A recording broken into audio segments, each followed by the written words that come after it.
الحمدللہ نحمده ونستعینه ونستغفره ونعوذ باللہ من شرور انفسنا ومن سیئات اعمالنا من يهده الله فلا مضل له ومن يضلله فلا هادي له ونشهد ان لا اله الا الله وحده لا شريك له ونشهد أن سيدنا ونبينا وحبيبنا ومولانا محمدا عبده ورسوله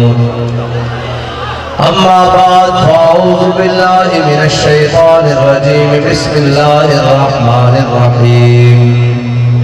إن تنصروا الله ينصركم ويثبت أقدامكم صدق الله العظيم وصدق رسوله النبي الكريم الأمين إن الله وملائكته يصلون على النبي يا أيها الذين آمنوا صلوا عليه وسلموا تسليما الصلاة والسلام عليك يا سيدي يا رسول الله وعلى آلك وأصحابك يا سيدي يا حبيب الله الصلاة والسلام عليك يا سيدي يا رسول الله وعلى آلك وأصحابك يا سيدي يا خاتم النبيين بندہ پروردگارم امت احمد نبی دوستار چار یارم تابع اولاد علی مذہب حنفی دارم ملت حضرت خلیل خاک پائے غوث اعظم زیر سایہ ہر ولی صدیق اکس حسن کمال محمد فاروق ذل جاہو جلال محمد عثمان زائے شمع جمال محمد حیدر بہار باغ خصال محمد صلی اللہ تعالی علیہ وسلم مرد خدا کامل عشق سے صاحب فروغ عشق ہے اصل حیات موت ہے اس پر حرام تندو سغف سیر ہے گرچہ زمانے کی رو عشق خود ایک سیل ہے اور سیل کو لیتا ہے تھام عشق کی تقریب میں اثر رواں کے سوا اور بھی زمانے ہیں جن کا نہیں کوئی نام عشق دم جبریل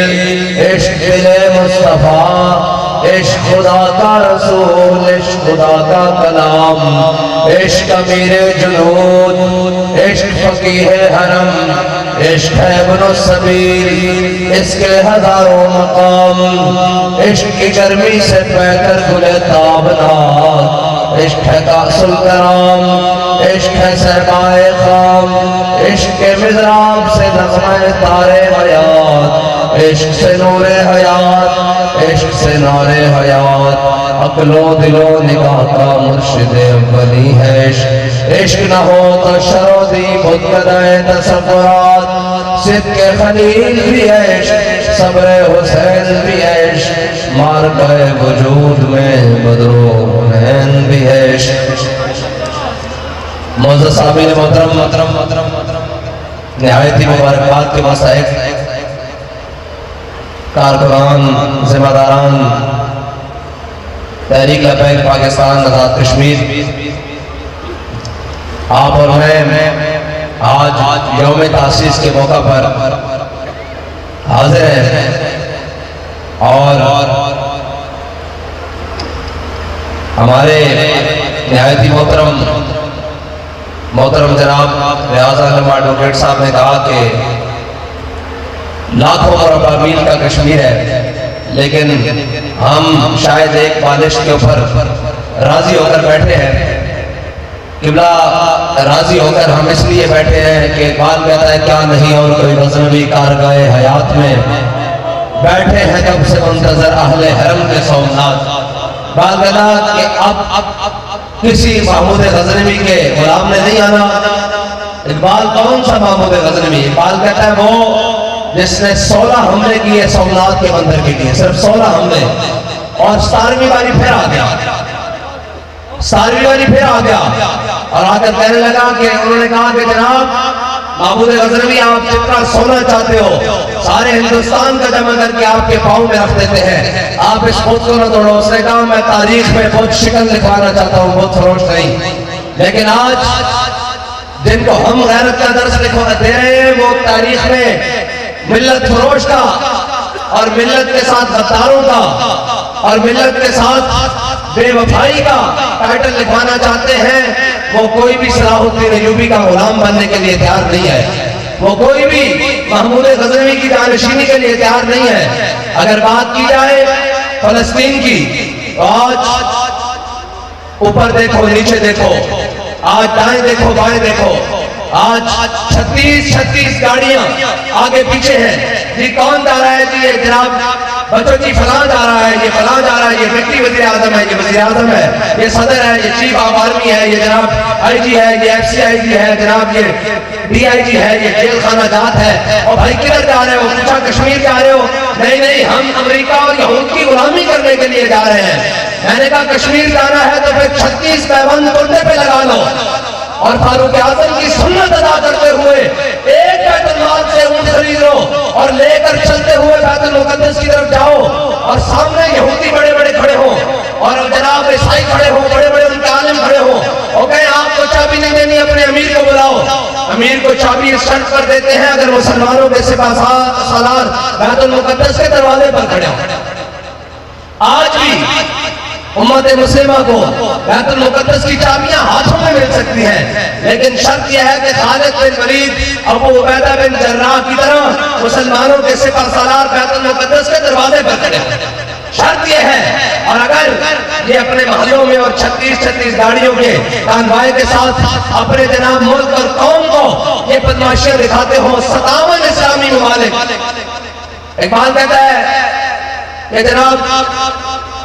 کوئی کارواں سے ٹوٹا کوئی بدگماں حرم سے کہ نہیں ہے امیر کارواں میں خوئے دل نوازی۔ اقبال کہتا ہے گلا جفائے وفا نما حرم کو جو اہل حرم سے ہے۔ اقبال کہتا ہے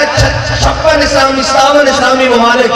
ہر ایک میں صدر بھی موجود، وزیر اعظم بھی موجود، چیف آف آرمی بھی موجود، ان کی آرمی بھی موجود، سارے موجود۔ کہتا ہے 57 اسلامی ممالک میں کوئی ایک بھی محمود غزنوی کا غلام نہیں، اور کہتا ہے کہ جو کچھ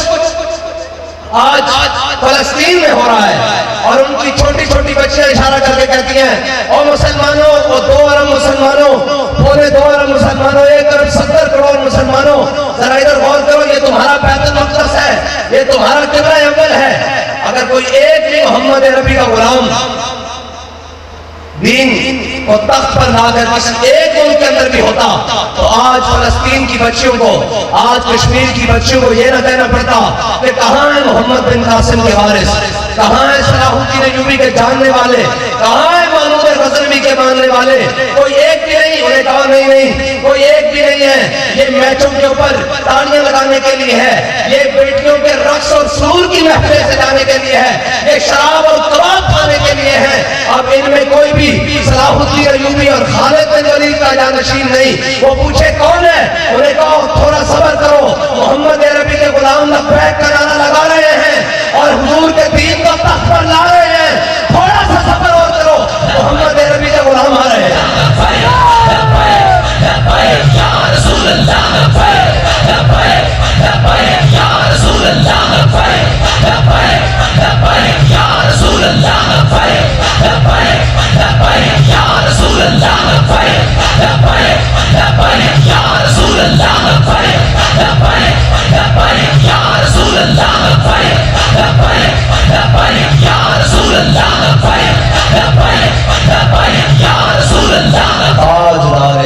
نبوت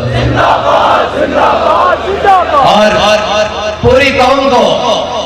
اسلام امن کا درس دیتا ہے، اقلیتوں کا تحفظ، اقلیتوں کا تحفظ، اقلیتوں کا تحفظ۔ میں نے کہا ہے اقلیت تو تم پوری دنیا میں بن کے ہوئے ہو، پوری دنیا میں کوئی اقلیت نہیں ہے۔ اس وقت سب سے بڑی اقلیت صرف فلسطینیوں کی ہے جن کا کوئی والی وارث نہیں ہے۔ ہم کہتے ہیں، لوگ پوچھتے تھے وہ جناب کیسے ممکن ہے کہ حضور کے نواسے ہوں اور کربلا میں کٹ رہے ہوں اور جناب دوسری خاموشی سے تماشا دیکھ رہے ہو. میں نے کہا ایسے ہی ہے جیسے آج فلسطین میں مسلمان کٹ رہے ہیں اور تم کوفیوں کا ہم کوفیوں کا کردار ادا کر کے ان کو دیکھ رہے ہیں. ایسے ہی کوفی بھی بیٹھے ہوئے تھے چپ کر کے, ایسے ہی کوفی بھی چپ کر کے بیٹھے ہوئے تھے کہ ہم نے مرنا نہیں ہے, اللہ کی قسم ہم سب نے مر جانا ہے, اگر عزت سے مرنا ہے تو آج اٹھو. اور لوگ مذاق اڑاتے تھے کہ غوری آیا. میں نے کہا اے ملعون, غوری نہیں آیا تو کشمیر لوٹ گیا نا, غوری نہیں آیا تو فلسطین لوٹ رہا ہے. اگر غوری کا صرف منہ بھی سیدھا کرے تو آج فلسطین کے اندر بمباری بند ہو سکتی ہے. آج شاہین کا منہ سیدھا کرے تو فلسطین کے اندر ظلم رک سکتا ہے. اور آج لیکن بابا جی کہا کرتے تھے غوری چلانے کے لیے بھی غیرت شہاب الدین غوری والی چاہیے, خالد ٹینک چلانے کے لیے بھی غیرت اور حمیت خالد بن ولید والی چاہیے. ہم کن سے توقع لگا کر بیٹھے ہوئے ہیں, ان سے توقع لگا کر بیٹھے ہوئے ہیں جو اپنی قوم کی بیٹیاں خود بیچ رہے ہیں. ہم ان سے توقع لگا کر بیٹھے ہیں. باقاعدہ فریاد سے دل آویزی افرنگ, فریاد سے شیرینی و پرویزی افرنگ, عالم ہما ویرانا شنگیزی افرنگ, معمار حرم باز و تعمیر جہاں خیز. باقاعدہ دن میں نہ وہ کفن چوروں پر امید ہے جنہوں نے عافیہ صدیقی کو بیچا. ہمیں ان سے امید ہے کہ وہ کشمیر آزاد کرائیں گے. جس نے ممتاز قادری کو تختہ دار پر لٹکایا وہ فلسطین کا پرچم مینار پاکستان میں لہرا رہا ہو اور قوم کو غلط فہمی پیدا ہو جائے کہ یہ فلسطین کی بات کرے گا. میں نے کہا اے بے وقوف, ان کفن چوروں سے امید نہ کر کھڑا ہو, حضور کے دین کے ساتھ کھڑا ہو, محمد عربی کے دین کو تخت پر لائے اور قوت میں لائے اور دیکھ پھر رات تک فلسطینیوں کی مدد ہوتی ہے یا نہیں ہوتی. پھر کشمیر کے اندر پاکستان کا جھنڈا لگتا ہے کہ نہیں لگتا. پھر تو بتا بیت المقدس کے چھت پر حضور کے دین کا پرچم لگتا ہے کہ نہیں لگتا. تو کس غلط فہمی میں بیٹھا ہوا ہے, کس سے امید ہے؟ ان کفن چوروں سے, ان سے امید ہے جو پاریاں لگا رہے ہیں اور قوم کا بھی حال کوئی نہیں. اور کیا جناب ہمارا فلاں آ رہا ہے اور جناب مینار پاکستان پہ جلسہ کرنے کے لیے آ رہے ہیں. میں نے کہا فلسطین فتح کر کے آ رہا ہے, جیل سے آ رہا ہے, قوم کی خدمت کر کے آ رہا ہے. وہ تو وہاں KFC برگر اور جناب میکڈونلڈ اڑا کے آ رہا ہے. یہ قوم کا معمار ہے, یہ تو بھیڑیا ہے. بھیڑیا بھی جڑا ہو جائے تو وہ شکار کرتا ہے, اندر شکار چھوڑ دیتا ہے, اللہ اللہ کرنے لگ جاتا ہے غاروں میں بیٹھ کر. یہ تو وہ بھیڑیا ہے جس کے دانت گر چکے ہیں لیکن قوم کا خون پیسنے کے لیے نواز شریف کو پھر لے کر آئے ہیں. اور قوم بھی بڑی سادہ ہے, قاضی نواز شریف کو کیوں لائے ہیں؟ میں نے کہا تمہیں میں بتاتا ہوں نواز شریف کو کیوں لائے ہیں. کیونکہ پاکستان کی گلی کوچوں میں صرف ایک نعرہ لگ رہا ہے کہ پاکستان کا مطلب کیا. کشمیر کی گلی کوچوں میں ایک نعرہ لگ رہا ہے, پاکستان کا مطلب کیا. اس لیے لائے ہیں کہ ان کے باپ انگریز نے کہا ہے یہ کدھر لے کے جا رہا ہوں ملک کو. ایک تو ویسے برباد ہو گیا, دوسرا ذلیل اس کو لا کر آباد کرو, ورنہ بیک والے پاکستان کے اندر حضور کے دین کو تخت پر لے آئیں گے. اور اگر وہ یہ سمجھتا ہے کہ نواز شریف کو لانے سے بیک والوں کا رستہ رک جائے گا تو میں نے کہا تیرے جیسے گمراہ بڑے آئے, تیرے جیسے عتبہ اور شیبہ کی نسل میں بڑے آئے, تیرے جیسے یزید بڑے دیکھے. دین آ کر رہے گا اور محمد عربی کا دین آ رہا ہے. اور اللہ کی قسم پاکستان کی ہر گلی کوچے کا, ہر شہر اور قریہ کا یہ سما بتا رہا ہے کہ محمد عربی کا دین تخت پر آ رہا ہے. یا رسول اللہ یا رسول اللہ یا رسول اللہ یا رسول اللہ. اور جہاں پر کوئی تلاوتیں کر رہا ہے, کوئی کیا کر رہا ہے, میں نے کہا یہ ہمیں پڑھ کر سناتے ہو, ہمارا ایمان ہے. کم من فئۃ قلیلۃ غلبت فئۃ کثیرہ, ہمارا ایمان ہے. ایمان تو ان کا بھی ہے, لیکن جس دن جا کر تم غزہ کے اندر اتر کر یہ پڑھو کہ کم من فئۃ قلیلۃ غلبت فئۃ کثیرہ, اور اپنے صرف 1000 فوجی لے جاؤ, زیادہ کی ضرورت نہیں. اللہ کی قسم صرف 1000 فوجی لے جاؤ. اگر یہودیوں کے پیشاب میں نکل جائے تو ہمیں پکڑ کے رکھتے ہیں. لیکن فوجی ہم کو بھی بتاتے ہیں فوجی کس کو لے کر جانا. ہاں, ہمارے کارکنوں کو جیل میں نہ ڈالو, نہیں چٹھے کو جیل سے نکالو اور لے جاؤ فلسطین.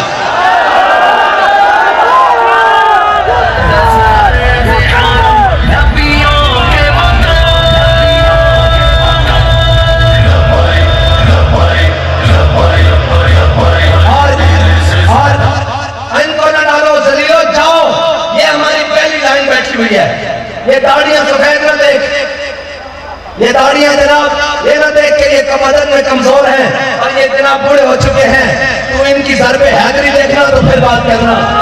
اور ابھی ہمارے ہاتھوں میں اسلحہ نہیں ہوتا، ہم تو ایسے صرف ہاتھ لگا کے نعرہ تکبیر، نعرہ رسالت اور لبیک یا رسول اللہ لگاتے ہیں، تمہارے اسلحے نکام ہو جاتے ہیں۔ اگر ہم نے ہاتھ میں G3 پکڑی ہوئی اور 47 پکڑی ہوئی کہ 47 اور یہودیوں کے سامنے لگائے نعرہ تکبیر، نعرہ رسالت اور تاجدار ختم نبوت لگایا، تو اللہ کی قسم ہم کے دل پھٹ کے رکھیں گے۔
صحابہ لے کر گئے، ساتھ میں مجاہد لے کر گئے۔ حضرت فاروق اعظم کو کسی نے خط لکھ دیا، انہوں نے کہا یہ خالد میں دیکھے، ہمیں سارا دن پیچھے کھڑے رکھا اور 60 فوجیوں کو لے کر گئے اور 7,000 سے لڑتے ہوئے شام کو واپس آ گئے 60 کے ساتھ۔ تو حضرت خالد بن ولید نے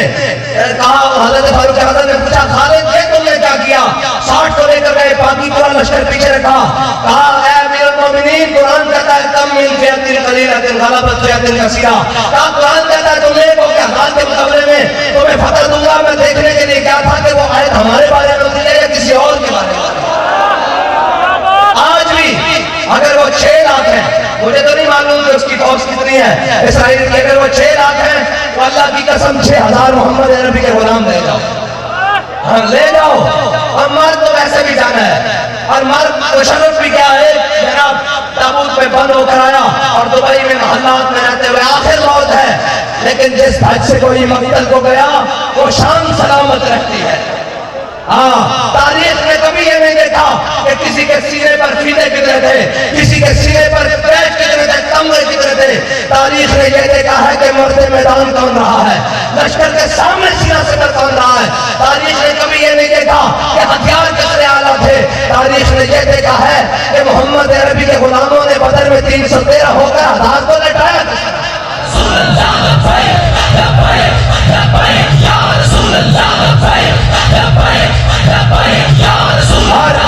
اور جو تمہیں تعداد اور اسلحہ کا تانا دیتے ہیں، وہ تانا تو تم بھی ہمیں دیتے تھے اور آج وہ بھی دیتے تھے، کہتے تھے یہ بندہ 150 ہے اور تم ہزاروں تھے، بندہ 150 تھا، تم اس کو نہیں فتح کر سکے۔ اگر بندہ ہو جائے 1000، میں نے کہا اس 150 کو لے جاؤ، 150 کو لے جاؤ۔ اور یہ تاریخ لکھی جائے گی، فلسطینی آج بھی کھڑے ہیں بیت المقدس کے ساتھ، وہ آج بھی اپنی شہادتیں دے رہے ہیں، لیکن وہ بڑی حسرت کی نگاہ سے پوری امت مسلمہ کی طرف دیکھ رہے ہیں کہ کوئی ان میں ایک شاید آ جائے جو آج آ کر بات کرے۔ آج امریکی، یہودی اور جناب امریکہ کا وزیر خارجہ ان کی پارلیمنٹ میں جا کر خطاب کرے، آج کوئی ایک بھی محمد عربی کا غلام نہیں ہے، کوئی ایک بھی مسلمان حاکم نہیں ہے، کوئی ایک بھی مسلمان جناب سپہ سالار نہیں ہے، ایک بھی مسلمان وزیر اعظم نہیں ہے جو ان کی پارلیمنٹ میں جا کر کہے کہ اگر یہودی اور عیسائی یہ قرآن کے فیصلے کے مطابق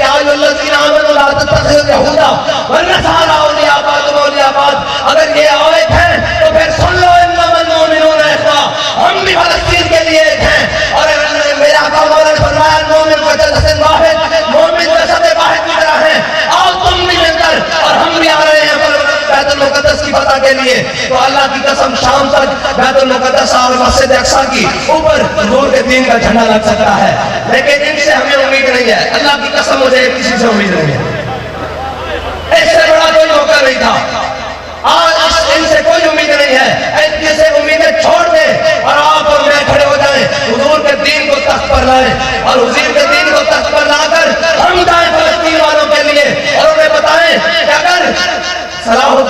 ایوبی اس زمانے میں آیا اور اس شان سے آیا کہ جناب صلاح الدین ایوبی نے کہا جب جناب صلیبیوں نے بیت المقدس پر فتح کی تو جناب گھٹنے تک مسلمانوں کا لہو بیت المقدس کی گلیوں میں اور بازاروں میں پھر رہا تھا، اتنا لہو تھا، لیکن جب صلاح الدین ایوبی داخل ہوا تو اس نے کہا لا تثریب علیکم اليوم، جاؤ آج تم سب کو معاف کر دیا، لیکن اس کو معاف نہیں کیا جو حضور کا گستاخ، اور میرا سب کو معافی ہے اس حضور کے گستاخ کو، برنس کو، رجنالڈ کو، کہتے ہیں ابابیل آئیں گے ان کو بخشوانے کے لیے، میں نے کہا اگر ابابیل آ بھی گئے تو وہ 5 کمرے بسائیں گے، تو کس طرح کی دعا ہے، ابابیل تو تب آئیں جب ہم سب مر جائیں، ہمارے گھر والے مر جائیں، ہمارے بچے مر جائیں، ہماری فوجیں ختم ہو جائیں، ابابیلوں کو آنا پڑتا ہے، جب تو اور میں کلمہ پڑھتے ہیں اس کلمے کا حق تو نے اور میں نے ادا کرنا ہے، اور آج کے دن بھی امن کی باتیں کر رہے ہیں، جی فلسطینیوں کے امن کے لیے ہم مذاکرات کریں، میں نے کہا کہ فلسطینیوں کے امن کے لیے نہیں کرو، اگر خود نہیں لڑ سکتے تو انہیں اسلحہ تو دے دو، کہ ان کے بچوں کے ہاتھوں میں پتھر نہیں ہو، ان کے بچوں کے ہاتھوں میں بھی G3 ہو، ان کے بچوں کے ہاتھوں میں بھی کلاشنکوف ہو، اور وہ آنے والے یہودی کو بتائیں کہ ہم ہماری گاڑیاں، اسلحہ، فورسز، شیل، جناب راکٹ، جناب سارا کچھ لے کر آ جائیں گے، یا تم حضور کے دین کی بات کرتے ہو، تو میں نے کہا اس کا مطلب یہ ٹھیک ہوا نا کہ گفتار سیاست میں وطن اور ہی کچھ ہے، ارشاد نبوت میں وطن اور ہی کچھ ہے، تم نے جس اسلام کا وطن بتایا ہوا ہے یہ یاد رکھنا، اگر تم نے اللہ کے دین کی مدد نہ کی تو ان کا تولوا یستبدل قوما غیرکم، تم سے پہلے بھی یہاں کوئی اور بستے تھے، اللہ کسی اور کو لا بسائے گا اور تمہارا بلیا بیٹھ کر کے تمہارا بستر گول کر دے گا، آج موقع ہے فلسطین کے ساتھ کھڑے ہو جاؤ، آج موقع ہے حضور کے دین کے جہاد کی بات کرو، اور جہاد کی بات کس طرح کرو، اس طرح کرو، یہ باتیں قوم کو سناؤ اور دلیل کرو، آج پلپلی اور جناب حسینانہ باتیں نہ سناؤ، سلطان محمد فاتح اپنے والد کے ساتھ لڑ کر جب قسطنطنیہ پہنچا اور خشکی پر جہاز چلا دیے، اور جہاز چلا دیے جب خشکی پر پہنچا اور فتح ہوئی تو قسطنطنیہ کے جناب میرے آقا نے فرمایا تھا جو لشکر اس کو فتح کرے گا وہ جنتی، جناب وہ جنتی ہوگا، اور حضور صلی اللہ علیہ وسلم نے ان کو جنت کی بشارت دی تھی جو قسطنطنیہ کو فاتح لشکر تھا، جناب سلطان محمد فاتح نے جب قسطنطنیہ فتح کیا اور جب قسطنطنیہ کے اندر داخل ہونے لگا تو ایسے جناب گھوڑے پر سوار اور پگ باندھی ہوئی اور جناب سر جھکایا ہوا، ایسے جھکایا ہوا، اور جب داخل ہوا قسطنطنیہ کے دروازے سے تو رونے لگ پڑا، کہنے لگا یا رسول اللہ آپ امام الانبیاء، آپ امام الانبیاء اور میں آپ کا غلام، آپ نے فرمایا تھا آپ نبیوں کے سردار، آپ نے فرمایا تھا جو لشکر جناب قسطنطنیہ کو فتح کرے گا وہ جنتی ہوگا، یا رسول اللہ یہ جنتی لشکر اور میں اس کا سردار، یہ تھا محمد عربی کے غلاموں کا، کہا یا رسول اللہ یہ جنتی لشکر اور میں اس کا سپاہ سالار، آپ نے فرمایا تھا جنتی ہوگا، لیکن آج جب ان سے بات کرو جہاد کی تو نہیں، اسلام امن کا درس دیتا ہے، اسلام امن کا درس ضرور دیتا ہے، اسلام امن کا درس ضرور دیتا ہے جب بلال کعبے کی چھت کے اوپر ہو، ہاں اسلام نے امن کا درس دیا جب صلاح الدین ایوبی بیت المقدس میں داخل ہو رہا تھا، اس دن تو خوشی سے اب ماؤں نے اپنی چادریں اتار کر صلاح الدین کے گھوڑے کے پاؤں میں پھینک دی، کہا صلاح الدین ہماری اس نے بھی تیرے اوپر قربان، تو نے جناب مسلمانوں کو قبلہ اول واپس لے کر دیا، صلاح الدین ایوبی نے اپنے گھوڑے کی لگام کھینچ لی اور نیچے اترا اور چادر کو اپنی آنکھوں سے لگا کر کہنے لگا اماں جی اس چادر کو گھوڑے کے پاؤں کے نیچے نہیں، اس کی تو عزت اور بلند کرنے کے لیے ہم آئے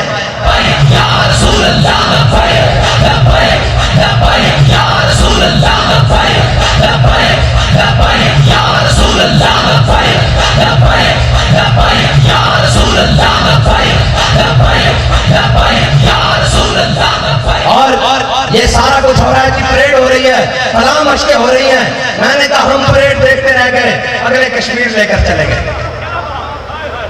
ہم 6 ستمبر کو پریڈیں دیکھتے رہ گئے، ہم رنگ برنگے دھوئیں دیکھتے رہ گئے، ہم رنگ برنگی وردیاں دیکھتے رہ گئے اور اگلے کشمیر کو لے کر چلے گئے، مجھے یہ بتاؤ یار اگر کوئی محمد عربی کا غلام تخت پر بیٹھا ہوتا، پاکستان کے تخت پر بیٹھا ہوتا اور حضور کے دین کا پرچم پاکستان کے تخت کے اوپر لہرا رہا ہوتا تو کسی کی ضرورت تھی کہ وہ کشمیر لے کر جاتا، کشمیر تو خدا اس وقت حضور کے دین کا پرچم دہلی کے اندر بھی لہرا رہا ہوتا، ہاں لیکن وہ ہندو یہ تو بزدل ہو گئے ہیں نا، اور یاد رکھنا میرے آقا مولا صلی اللہ علیہ وسلم کا فرمان ہے لا عزت الا بالجہاد، میں نے کہا تم حکومت خانوں میں لے کر جاؤ گے، ان کو جدر لگاؤ گے، ان کو بند کرو گے، ان کو اذیت دو گے، تمہیں یہ ہے یقین کہ تمہاری عزت کریں گے؟ وہ کسی نہ کسی مقام پر تمہارے ساتھ نفرت کرتے ہیں، عزت کرانی ہے تو آؤ۔ حضور نے فرمایا لا عزت الا بالجہاد، عزت نہیں ہوگی مگر جہاد کے علاوہ، آج آ جاؤ جہاد کرو۔ اللہ کی قسم دودھ پیتے بچے بھی تمہاری عزت کریں گے، سفید داڑھیوں والے بھی تمہاری عزت کریں گے، قوم کی بیٹیاں بھی تمہاری عزت کریں گی، لیکن عزت والے کام کرو نا۔ جب کام تم ذلیلوں والے کرو گے تو توقع ہم سے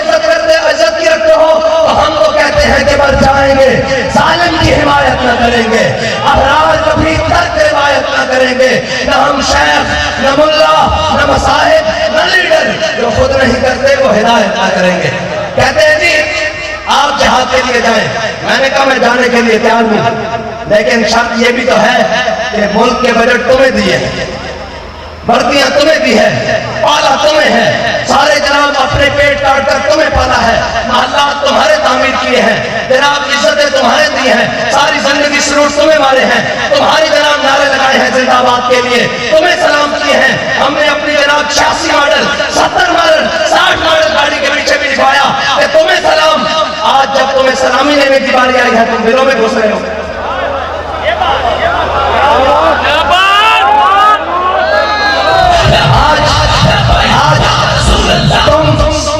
تم 25 کروڑ سے سلامی لینا چاہتے ہو، آج تو 1 ارب 70 کروڑ 72 کروڑ تمہیں سلامی دینے کے لیے تیار ہے، لیکن وہ بار لیکن اگر یہ نہ نکلے تم تو یاد رکھنا وَإِن تَتَوَلَّوْا يَسْتَبْدِلْ قَوْمًا غَيْرَكُمْ۔ ہاں اللہ تعالیٰ موقع ضرور دیتا ہے، رب نے تمہیں کشمیر میں موقع دیا، تم نے گوا دیا، اللہ نے تمہیں فلسطین میں موقع دیا ہے، تم نے گوا رہے ہو، یاد رکھنا رب تمہیں تیسرا موقع نہیں دے گا، تمہیں تیسرا موقع نہیں دے گا۔ اور اگر تم یہ سمجھتے ہو کہ طاقتیں ہماری ہیں تو لو سن لو طاقتیں تمہاری ہیں، خدا ہمارا ہے۔ بس اتنی سی بات ہے، خدا ہمارا ہے، اور انشاءاللہ حضور کا دین تخت پر آئے گا تو کوئی بات بنے گی۔ آج امت مسلمہ کہہ رہے ہیں سیاست کے لیے، میں نے کہا سیاست کے لیے اور بڑے مقام ہیں، اگر سیاست کا شوق ہے تو تم بھی آ جاؤ، سیاست کے لیے صحیح فلسطین کا نام لو، آج کھڑے ہو جاؤ اور کہو کہ ہم آج کے بعد کسی ایک فلسطینی کی طرف کسی نے آنکھ اٹھائی تو ہم اس کی آنکھیں نکال کے رکھ دیں گے، اس کو پھوڑ کے رکھ دیں گے۔ اور مذمت کی بات بابا جی کہا کرتے تھے مذمت تو ہم مسکینوں کا کام ہے، ہم فقیروں کا کام ہے، ہم بھی مذمت سے آگے نکل آئے ہیں۔ شاہ صاحب نے کہا ہے میں اپنی جناب پورے خاندان سمیت حاضر ہوں، ہم یہ کہہ رہے ہیں کہ ہم یہ پوری صاحب لوگ کہتے ہیں کہ لوگوں کے بچے مرواتے ہیں، میں نے کہا چھوڑ لوگوں کے بچے نہیں بھیجیں گے، ہم یہ پہلے اسٹیج والے جائیں گے۔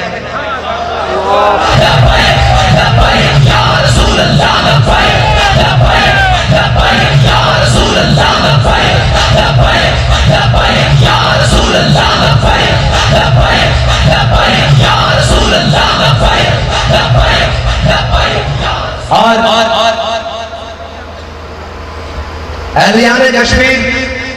کشمیر کبھی بھی قراردادوں سے پاس نہیں ہوگا، کبھی بھی قراردادیں پاس کرنے سے کشمیر فتح نہیں ہوگا۔ بابا کہہ گیا کشمیر ہوگا حضور کے دین کے جہاد سے۔ ہاں وہ جہاد رشیا کے لیے نہیں ہوگا، وہ جہاد امریکہ کے لیے نہیں ہوگا، وہ جہاد چائنا کے لیے نہیں ہوگا، وہ جہاد محمد عربی کے دین کے لیے ہوگا۔ اور اگر جہاد نہیں ہوگا تو پھر حضرت جناب سیدنا صدیق اکبر کا فرمان سن لو، فرمایا لا یدع قوم الجہاد فی سبیل اللہ الا خذلهم اللہ بالذل، فرمایا جو قوم جہاد چھوڑ دے گی اللہ اس پر ذلت مسلط کر دے گا۔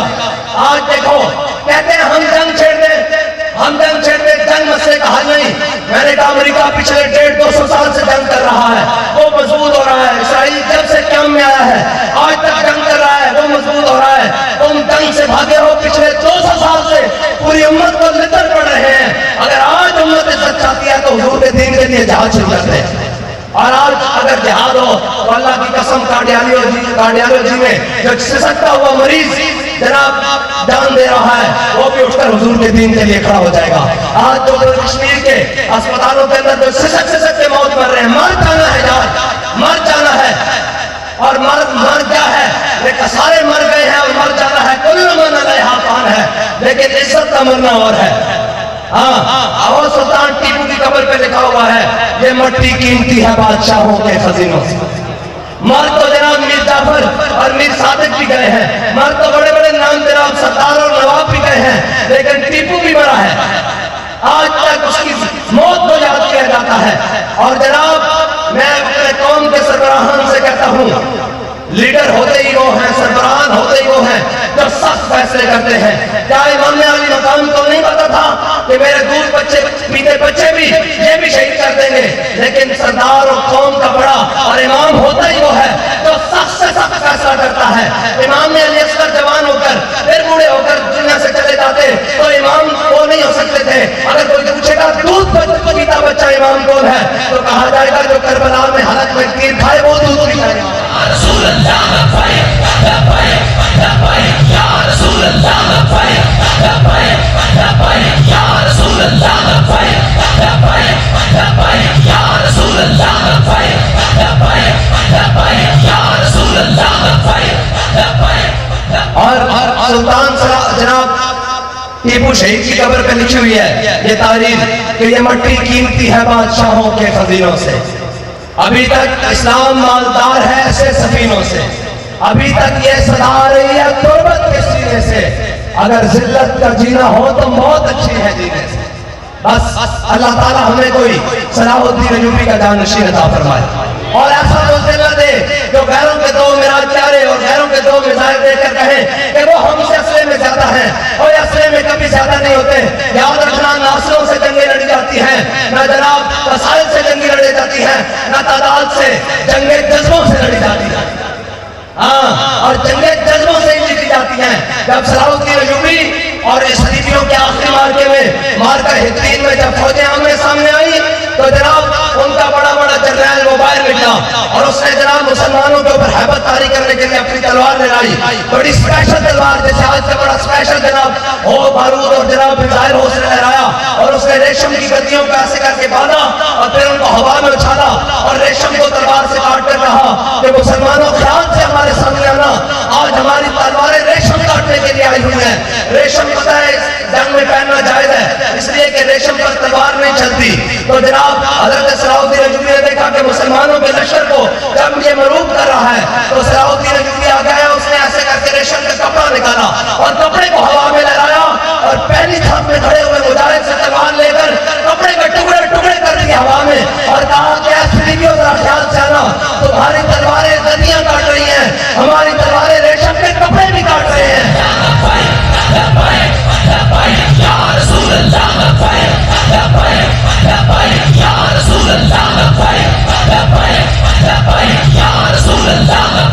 اور پھر اللہ تعالیٰ نے حطین کے مقام پر ایوبی کی مدد کیا کی، وہ تو ریشم کے کپڑوں تک رہا نا،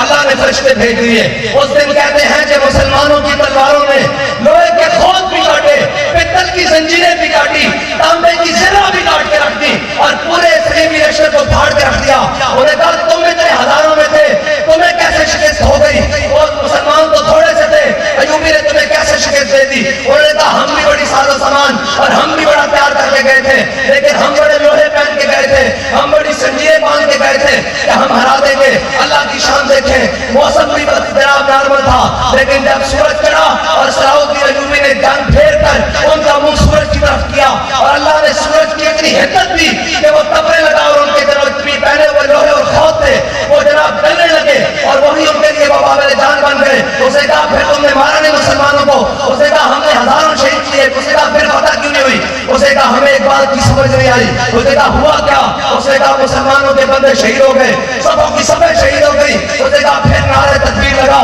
نعرہ رسالت لگا، مسلمان کے شہید فوجی بھی اٹھ کر تلواریں پکڑ کر ہم سے لڑنے لگ پڑے اور اللہ تعالیٰ نے مسلمانوں کو فتح عطا کر دی۔ یا رسول اللہ یا رسول اللہ یا رسول